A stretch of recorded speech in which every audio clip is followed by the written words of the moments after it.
welcome back to Twin States News. I'm Nicole Menner. Super Bulldog weekend brought a record-breaking crowd to Mississippi State as nearly 37,000 fans came out to watch the annual maroon and white spring football game.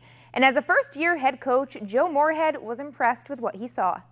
First and foremost, I thought, it was a great turnout. I'd like to thank the fans for coming out. We kind of issued a challenge to elevate from good to great and break the record. And, they came out even with the baseball game change, kind of splitting the crowd a little bit. So that was awesome. And certainly excited to get the four captains back here, with Dak and those guys. It meant a lot to me. It meant a lot to the program.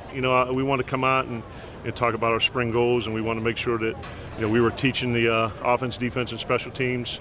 The kids were retaining the information. We were coming out on a daily basis and giving great effort, and we were executing and improving every day. And I think we've done that. I think there was another kind of snapshot or microcosm of our spring today that, there was great effort. There were a bunch of good things, but, a million things to clean up moving forward, which is to be expected.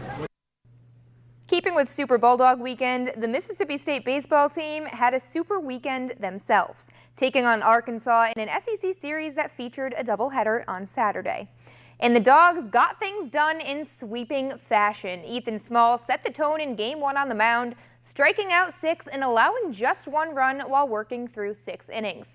Justin Foscue led the 10-hit attack with 3 hits, while Rowdy Jordan had a home run in the 3rd as State won Game 1 5-3. In Game 2, the Dogs had to put their rally caps on and come back from a 3-0 hole, which they did during a 4-run 6th inning. This marked MSU's 2nd straight home series win over a top 5 team, and they'll enter the final month of the regular season just 2 games out of first in the SEC Western Division standings.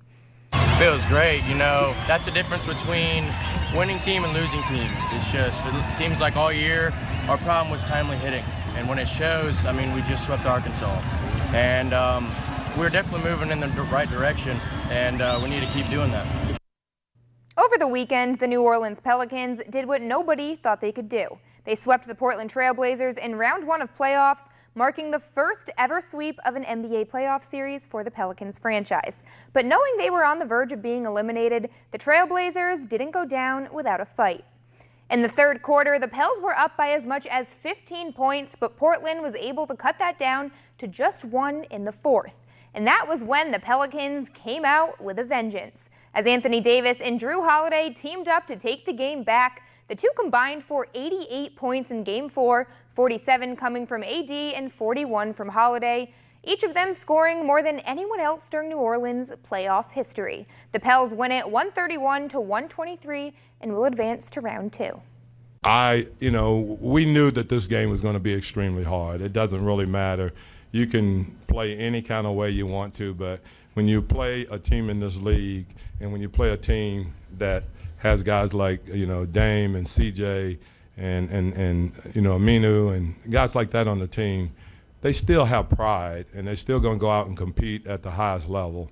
And so we knew that it was going to have to be, we were going to have to play probably our best game, of this series in order to win. They tried to do whatever they tried to do to, get us off our rhythm in that first half. And, we kind of, reacted to it a little bit, but coming out of halftime, we had to get back locked in, and we were able to get back locked in and still the game. So, I play with a lot of great players, and what I see in these two guys every night and what they're able to do when I go back and watch film, it's amazing what they do. So before each game, I always go to these two and tell them to be great. That's what they are, and, the game spoke for themselves tonight. And I love playing with these guys. They're great teammates.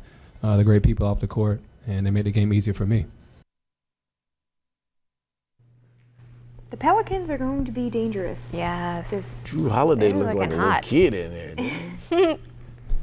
Anyway. They're looking really good, though. Really good. We'll see. They may be able to take this all the way. We'll see. We'll see. Thanks.